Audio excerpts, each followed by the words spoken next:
Excuse me. Hi, guys. It is the 29th. The 29th.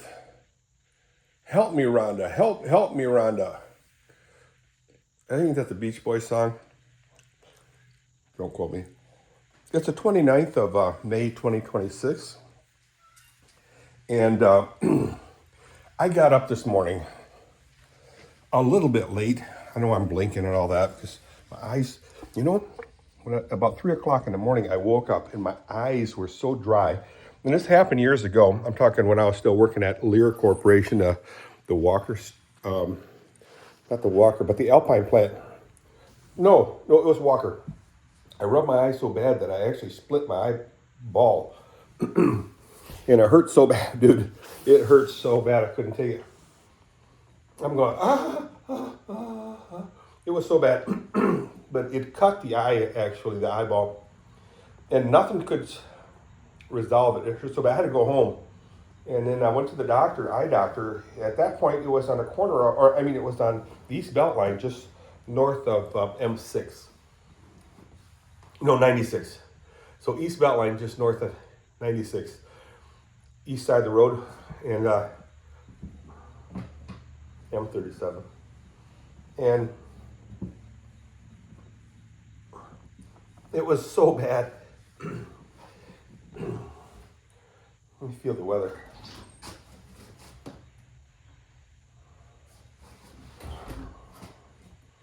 It's a tough call, but I'm going to take this thing off and put on my windbreaker. Anyway, I went to the eye doctor.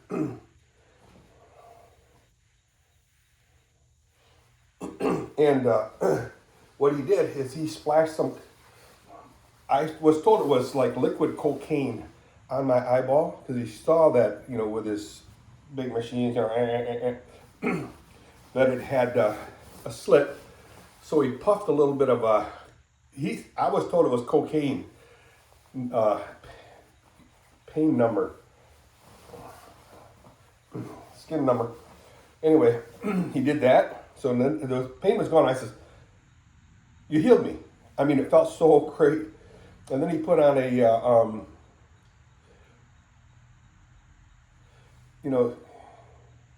this clear thing you put on your eyeball. I can't think of the name of it. Kids wear it. A lot of people wear those things. Anyway, they're little lenses that cover your eyeball. It was like a miracle, guys. It felt delish. So I went to work. Everything was fine. Then after a certain point of time, let's just say a week, I had to come back, and then he took that thing off. I forget what you call those things. The little dinky things, lenses you put on your eyeball. Very common. And he took it off. I had to go like this. He just slid it off and popped it out. Anyway,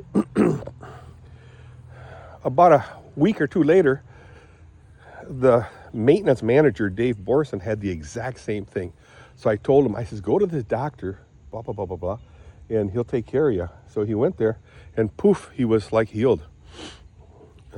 Anyway, thought I'd share that with you. So, I had that, my eyeball was really, really mucked up badly. That happened a few days ago.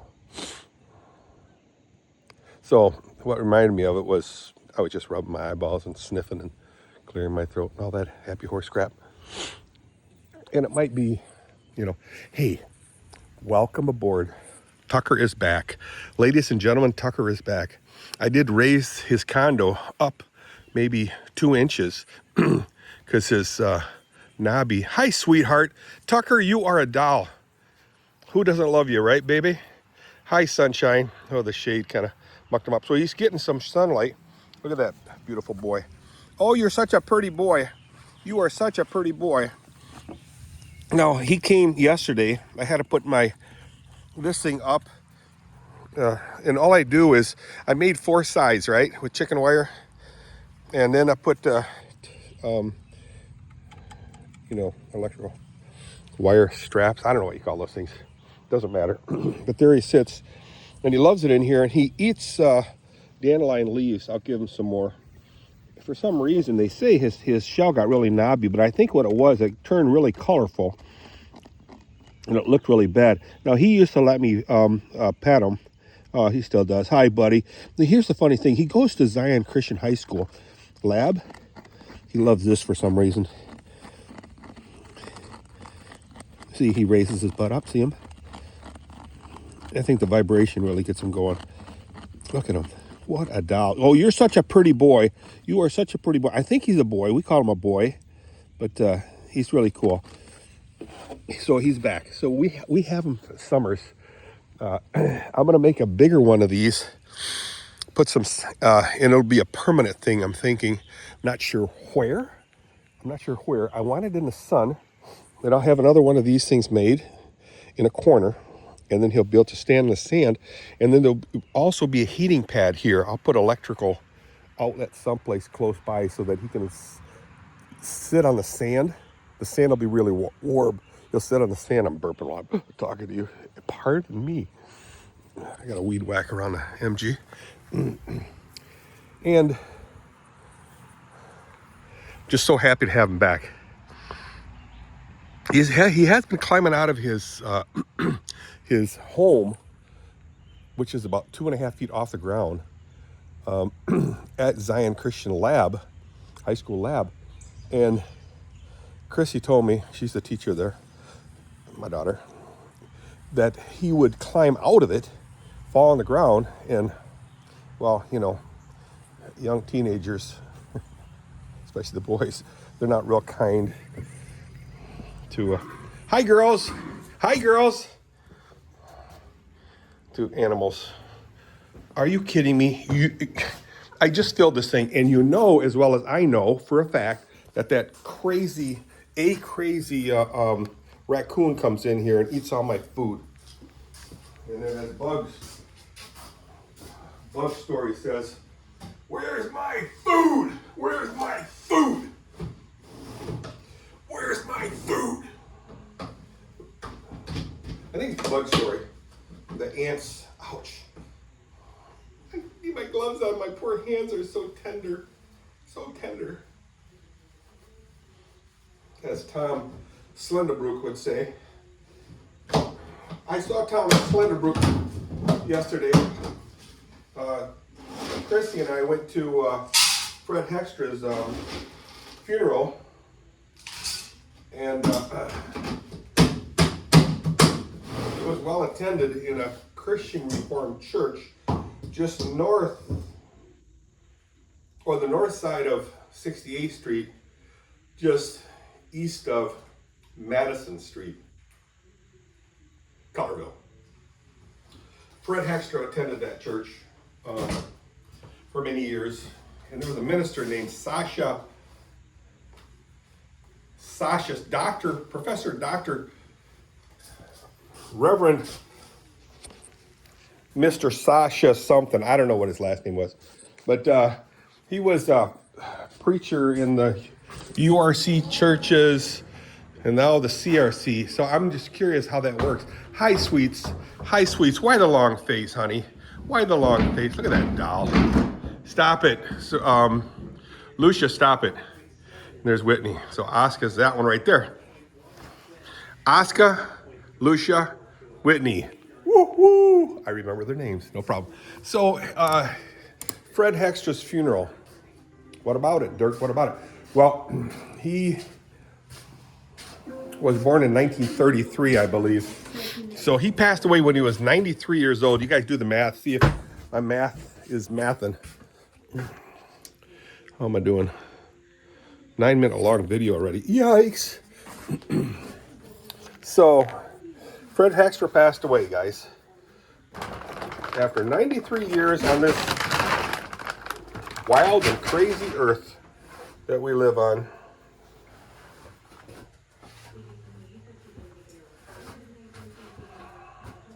So,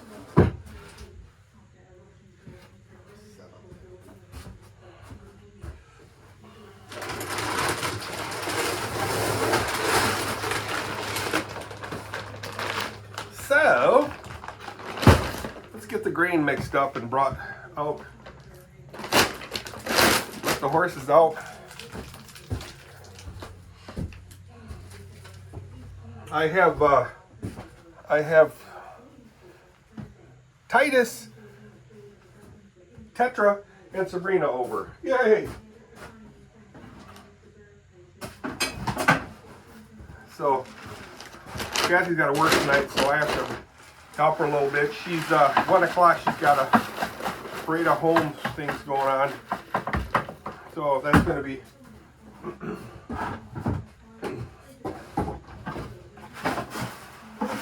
something for her to keep in mind, so she doesn't miss that. Allie's got class.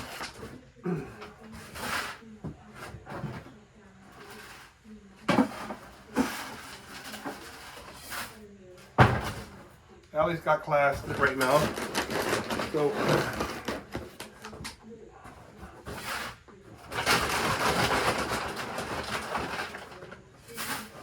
I know where I'm at now.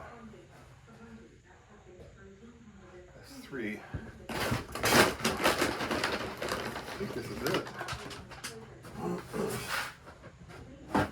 Looks like it. So let's get the horses out. Allie's got class right now, so we're taking care of the kiddos, enjoying a beep out of them. They're all fed, and Kathy, like I said, she's got to work, so I let her sleep a little longer, which is fine. What's she doing? Dumping a load? Yeah, good girl. Oh, she's peeing. That's excellent. I mowed part of the grass again, the whole front yard. So now I got to do the backyard. Yay! Piece of cake. Also,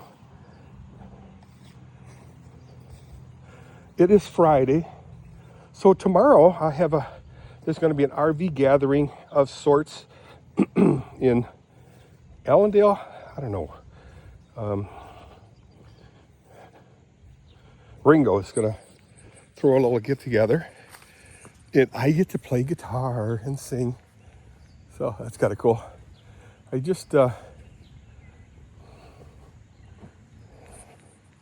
the girls are drinking a lot of this. It's good. Oh, there's the baby ducks. I'll see if I can zoom in them. This will be a perfect, oh man, thumbnail. Beautiful girls. Now, well, the girl, if you see the mom and the babies, I call them girls because they look like girls. Beautiful things.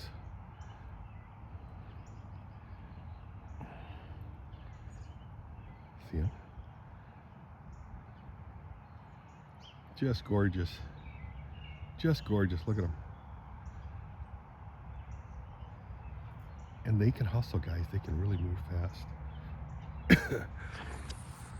So many times what will happen is that pond will disappear long before the babies are that size. So what happens? I don't know. Do they need water? I have no idea. I'm not a duck guy. But how do they survive? I don't know. I'm not a duck person. I think that's a scientific term, duck person, duck technologist. I have no idea. What do they eat? Enough with the questions, guys. Do a Google search. In fact, I'll do a Google search. I'll study the duck life, and then I'll do a nice report on it.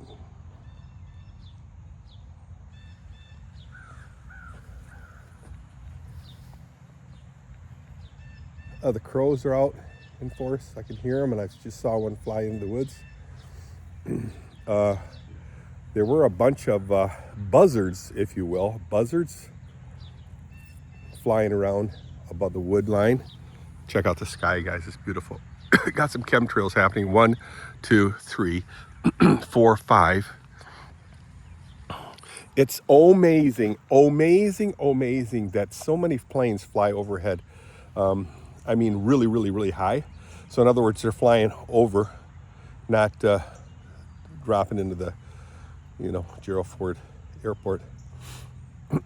And I didn't think there were that many, but a person who knows said, oh yeah,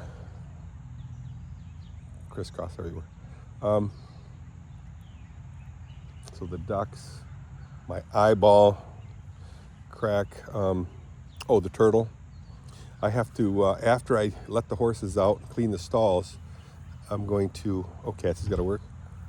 Whoa, horses are kicking. Settle down, girls.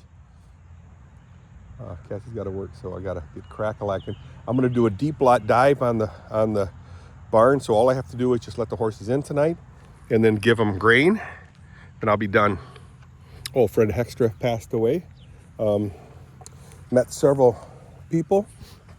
I saw several people. I saw Russ Dykstra with his wife, Carol Loinga. That's her maiden name.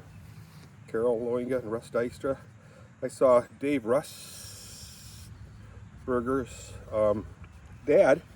I got to visit him. I'm going to get his number. Yeah, I saw Ruth Kerner. I think it was your husband standing behind you, walking behind you. I don't know now. But Ruth Kerner, Elzinga, was there. Oh, someone I haven't seen since I left Keeler Brass was John Hubach. John Hubach. I'd do a special on him later. John Hubach. Tom Slenderbrook, he was there. Good friend of ours.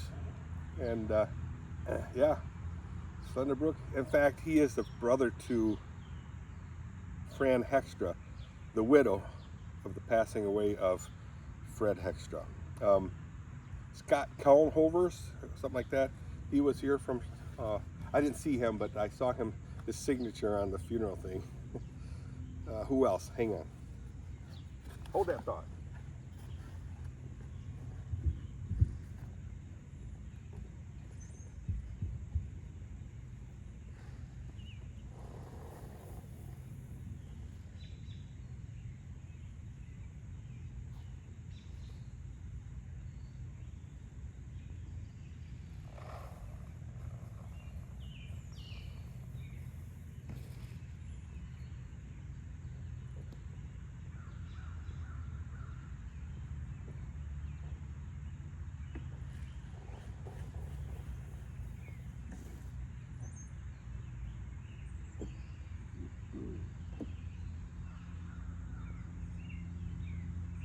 Turkey feather.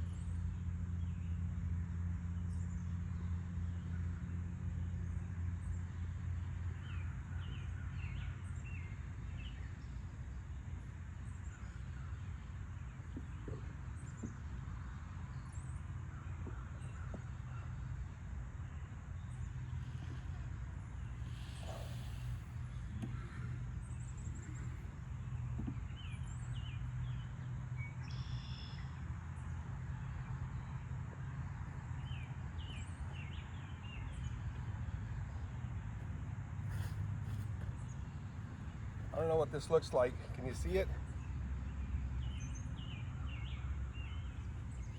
Grow up, Dirk. Grow up. All right, let's let the girls out. Now, it is warming up. It's supposed to get up to 70 degrees. When I got up, it was like 65, 66. You know, I'm letting Cassie sleep as long as she wants. Because again, she's got to work. She's got to do a Parade of Homes sit-in. She sits in there and gives a slight tour of the place, I guess. I don't know what they do exactly. Oh, last night, or yesterday, Gary and I took a nice ride. Stopped at Countryside Inn, had some snacks, and then rode on. That was fun. We drive in the north door and just putt around. Okay, girls. Let's get your butts out. Outside, outside, outside. Audrey sent me a reminder. She's got something, peptides, I don't know what it was, but something that helps with pain and losing weight. Two things I struggle with. pain and losing weight. Hi, sweets. There goes Whitney with her big black butt.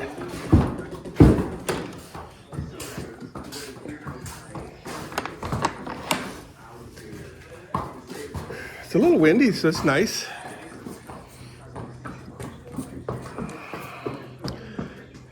Come on, sweets. I'm looking at this tree over here. I'm starting to have a little concern because there was a tree that I claimed to be a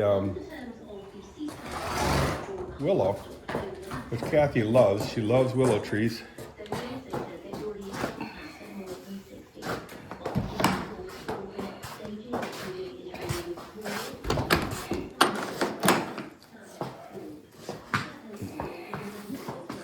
They don't seem real willing to head out. I don't know what the dealio is. There they go. I love big black butts. Look at them go.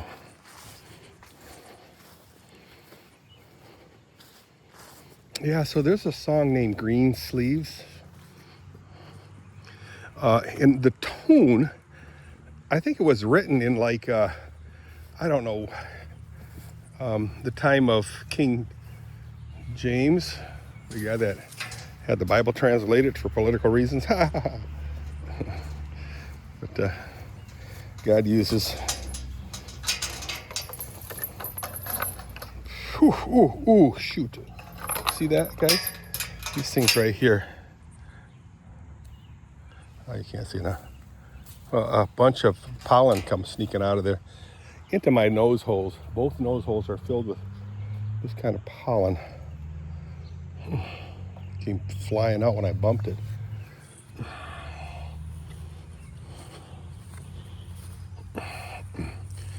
Let's take a quick peek over the fence over here once I plug this thing in at how the pool looks.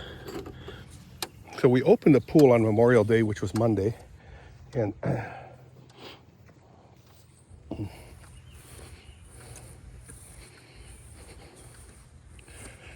we've been working on it ever since. It's a labor of love, if you will.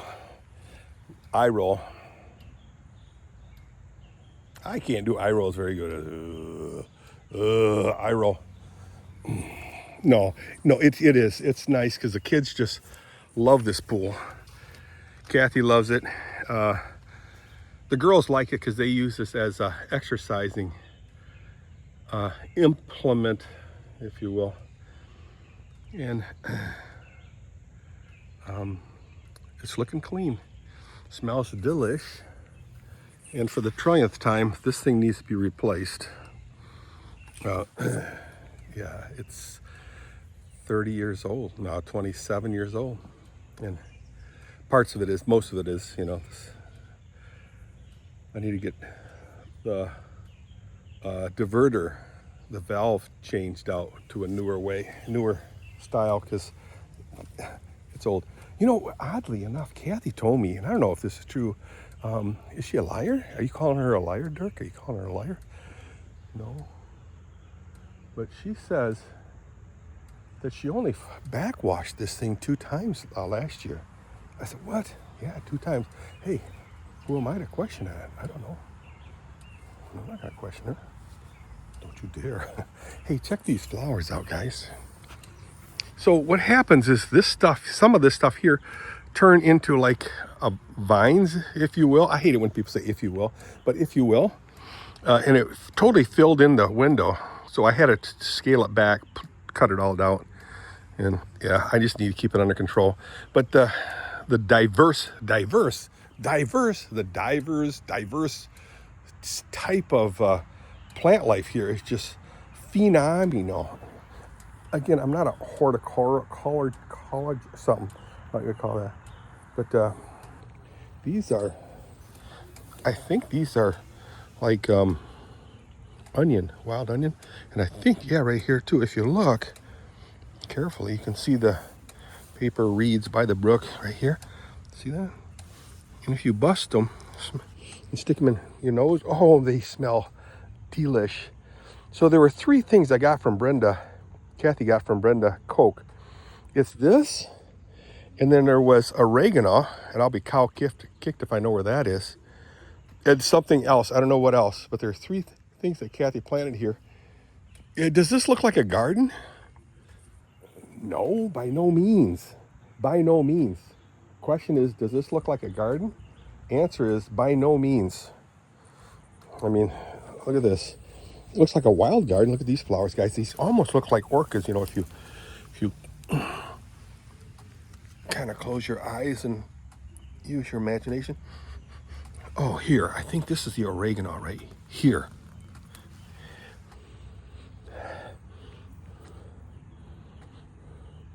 This is most definitely not oregano. But somewhere in here was the oregano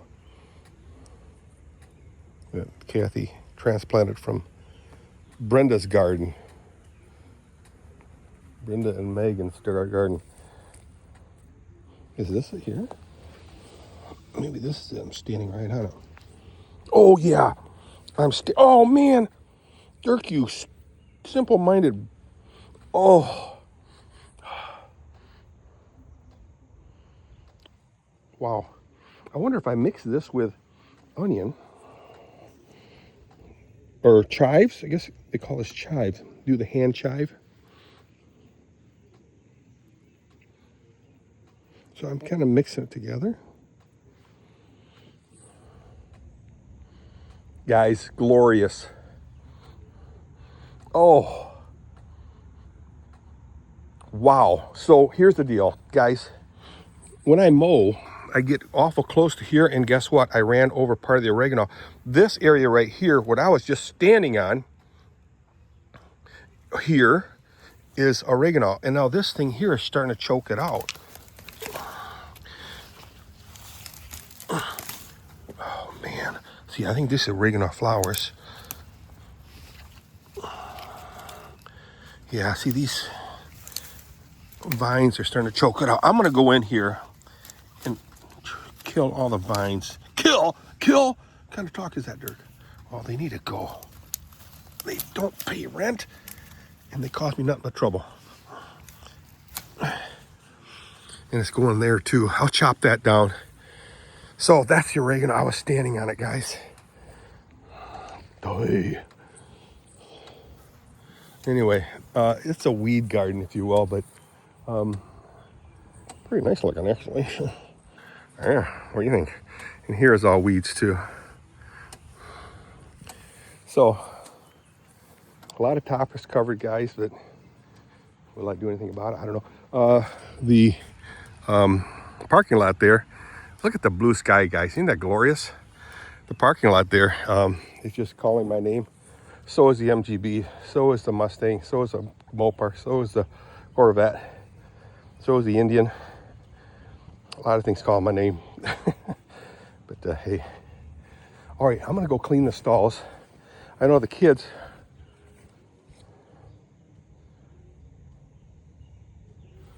What did I do with my bucket? Did I leave it out here? I don't recall bringing it in. I don't see it there. Oh, no, I let the horses in. Oh, that's right. So I did bring the bucket back in here. My memory is lapsing. My memory is starting to lapse. Well, I'm going to be 74 next month. So, yeah, Fred Hekstra passed away the 23rd, which was Saturday, this past Saturday. And today is Friday. It's almost a week ago. And he was put in the ground yesterday. So here we are. The end of a legacy of Fred Hekstra. Just go online, Google Fred Hekstra, Byron Center, Michigan, and read the obituary. And I'm hoping they are going to post the video that they played. They played a video of his legacy, if you will, I guess. Yeah. Of what was his life on this earth. So, guys, see ya. Bye.